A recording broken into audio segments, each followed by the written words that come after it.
try this again. Okay, so I am going to can something today that I'm going to show you. You may or may not want to do it. It's for me. I can raw chicken, and then it cans in a canner. It cooks it, and then it's shelf stable for about 2 years. I canned some in March, and we had it in my chicken pizza crust, which is absolutely amazing and low keto, or keto, so it's low carb, and it's really, really good. But anyway, I'm going to do that. I'm going to show you what I do. I do what's called, this is a cold can. And what that means is I'm not heating up the jars. They are sterilized. I'm not heating up the water. And I'm doing what's a cold pack of my chicken breast. So I just cut up my chicken breast and I put it in the jar.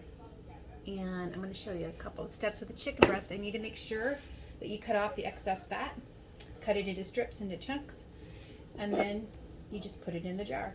So I will put this over here, and it's pretty simple. The chicken, just put it in bite-sized pieces, because what happens when it cooks in the canner, when you're canning it and it's sealing it, what it does, it almost makes like a shredded chicken. It falls apart. It's super moist. It's super flaky, so you can use it in anything that tacos, pasta, chicken Alfredo, or anything like that. Like I said, my pizza chicken crust. So basically, I'm just gonna stick this in here in my jar. And people might be thinking, oh, I could never eat canned chicken. Well, do you buy canned chicken in the store? I think you do. So this takes about 2 big chicken breasts. Like 2 of these. Yeah, these are huge. These are monstrous. And so I'm going to put some on the side.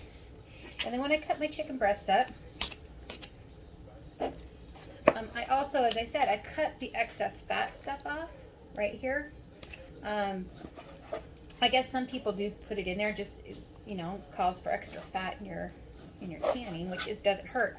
What's cool is I'm not putting any liquid in this to can it, because the chicken will create its own juices when it's canning.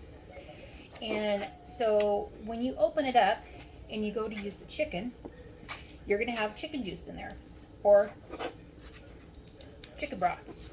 You can use that chicken broth in soups and whatever you want. And so that is what I do with ours. And my husband was a little nervous at first, because he's thinking, oh my God, you're canning meat, you're canning chicken. Is it safe? Well, he ate it. He loved the chicken pizza crust that I made. We all survived. But you do have to have safe canning methods too. You have to make sure you can for the amount of time.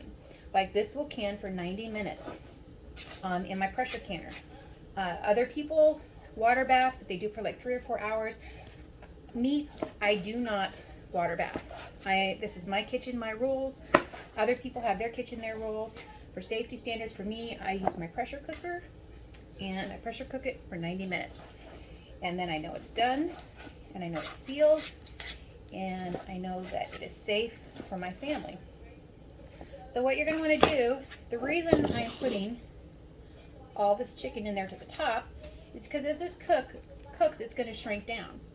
And so you're going to have some space, probably about to here after it cooks down, and the rest is going to be moisture. That's going to be okay. I'll show you what it looks like afterwards. We're going to do the same thing. I'm going to put a little bit of salt. You can put whatever seasoning you want in here. You got to be careful with seasonings though, because seasonings, especially if they're dried when you can them, the flavors kind of like really, really pop. So I just salt and pepper it, or sometimes I just salt it. So what I do is I just take a little bit of salt, and I just put it in the top. And this is my chicken salter, so it's okay. I know it's raw chicken. So wipe everything down. And then we're going to want to do the same thing. We're going to want to put vinegar around the top to help with the seal.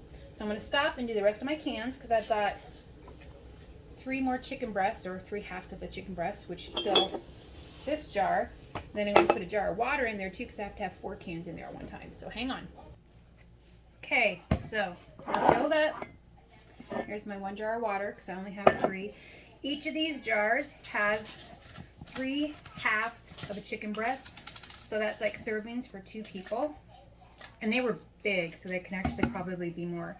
So remember, we're going to take the vinegar.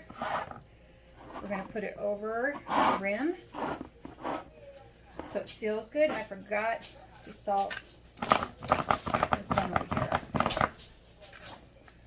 All right, so I'm going to re-vinegar that. And I'm just going to take my lids. Everything's been sterilized and it's clean. So I'm going to put my lids on all my jars. Okay, then remember, I'm going to take this lid off. I'll tell you why. I don't know if you can see it. I saw a little bump on this lid. And that means that more than likely, it's not going to seal very well. Hang on, I got to find myself another lid. Oh, my lids are there they go. Sorry. So you need to make sure when you're looking at your lids that if you see any kind of dents, new ones are coming like this all the time too. So if you see any kind of dents or bumps or anything like that, it's clear. You want to put that on there. Okay, then I'm going to put my rings on. If you remember, the rings are just hand tight, not super tight, because they need to braid. I'm an inch from the top, remember, because I filled it here. And my water one, the lid on that one. All right, I'm going to take them over to the canner. I'll take you there in just a second. Okay, so remember, cold water, cold cans. You do not want to put cold cans in hot water because they'll bust. Vice versa, hot jars in cold water. So I'm going to flip this up here. Remember, this is my canner, and it's asking me to choose. So I want a pressure can. I want it to can for 90 minutes. So I'm going to put 90 minutes. I'm going to hit presto again, and it says insert jars. What's going to happen now as I insert the jars? They're already inserted, as you can see. The water is going to start warming up, and then this is going to tell me put jars in. Well, I've already put them in, but they're getting up to temperature what they need to be. And then it's going to say to start the canning process. So I'm going to show you the process after it's done to see what it looks like. So we'll talk to you later. Okay, everybody. Well, guess what? It's done.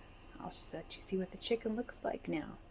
So this took quite a few, probably about 3 hours, maybe 2.5, for it to pressure up, pressure back, do its thing, and then pressure back down. So I'm going to flip this over. See the dial there? It says it's done. So hang on. All right, look inside there. See how the water's boiling? All right, I'm going to take it over to the counter to let you see what it looks like. All right, it is done. 3 cans of canned chicken, and this is what it looks like. See how it's still bubbling, boiling? It's got to cool down. It's all done, and so you let it sit there for 24 hours, and these will start popping, and they'll be canned, and then these are good for 18 months by Ball standard. So anyway, got interrupted because my dog was outside. This is what you need to do. Follow the Ball canning method for your own safety. This is what I do in my kitchen, but pretty awesome. So enjoy canning. Thanks for watching.